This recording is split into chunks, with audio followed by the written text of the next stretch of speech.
Assalamualaikum warahmatullahi wabarakatuh. Bismillahirrahmanirrahim. Apa sih barokah itu? Alkisah, pada suatu hari Syekh Al-Imam Syafi'i Al-Baihaqi membeli sebuah semangka untuk istrinya. Saat disantapnya ternyata buah semangka tersebut terasa hambar dan sang istri pun marah. Syekh Al-Imam Syafi'i menanggapi dengan tenang amarah istrinya itu. Setelah selesai didengarkan amarahnya, beliau bertanya kepada istrinya dengan halus, "Istriku, kepada siapa engkau marah? Kepada pedagang buahkah? Atau kepada pembelinya? Atau kepada petani yang menanamnya? Ataukah kepada yang menciptakan buah semangka itu?" Tanya Syekh Al-Imam Syafi'i. Istri beliau terdiam. Sambil tersenyum, Syekh Syafi'i melanjutkan perkataannya. Seorang pedagang tidak menjual sesuatu kecuali yang terbaik. Seorang pembeli pun pasti membeli sesuatu yang terbaik pula. Begitu juga seorang petani, tentu saja ia akan merawat tanamannya agar bisa menghasilkan hal yang terbaik. Maka sasaran kemarahanmu berikutnya tersisa tidak lain hanya kepada yang menciptakan semangka itu. Pertanyaan Syekh Imam Syafi'i menembus ke dalam hati sanubari istrinya. Terlihat butiran air mata menetes perlahan di kedua pelupuk matanya. Syekh Imam Syafi'i Al-Baihaqi pun melanjutkan ucapannya. Bertakwalah wahai istriku. Terimalah apa yang sudah menjadi ketetapannya, agar Allah memberikan keberkahan kepada kita. Mendengar nasihat suaminya itu, sang istri pun sadar, menunduk dan menangis mengakui kesalahannya dan ridha dengan apa yang telah Allah Subhanahu wa taala tetapkan.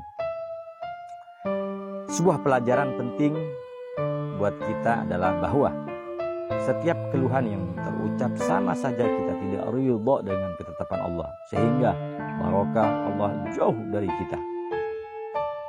Karena barokah bukanlah serba cukup dan mencukupi saja. Akan tetapi barokah ialah bertambahnya ketaatan kita kepada Allah dengan segala keadaan yang ada, baik yang kita sukai maupun sebaliknya.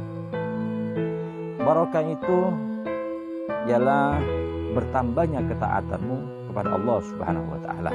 Makanan barokah itu bukan yang komposisi gizinya lengkap, tetapi makanan yang mampu membuat yang memakannya menjadi lebih taat setelah memakannya.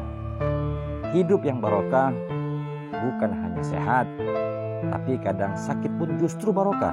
Sebagaimana Nabi Ayub, sakitnya menjadikan bertambah taat kepada Allah Subhanahu wa taala. Barokah itu tak selalu panjang umur. Ada yang umurnya pendek tapi dahsyat taatnya, layaknya Mus'ab bin Umair.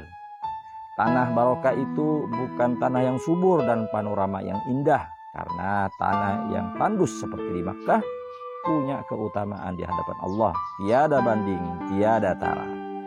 Ilmu barokah itu bukan yang banyak riwayat dan catatan kakinya.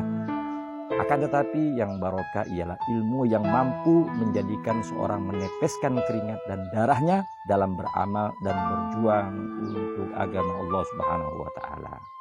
Penghasilan barokah juga bukan gaji yang besar dan berlimpah, tetapi jauh mana ia bisa jadi jalan rezeki bagi yang lainnya dan semakin banyak orang yang membantu dengan penghasilan tersebut.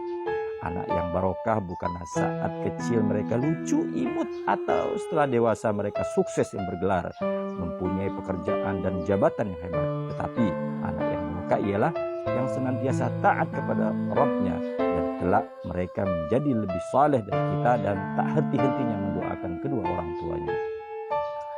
Akhirnya semoga kita semua selalu dianugerahi kekuatan untuk senantiasa bersyukur kepada Allah Subhanahu wa taala agar kita mendapatkan keberkahannya. Amin amin ya rabbal alamin. Wallahu a'lam bishawab. Semoga bermanfaat. Assalamualaikum warahmatullahi wabarakatuh.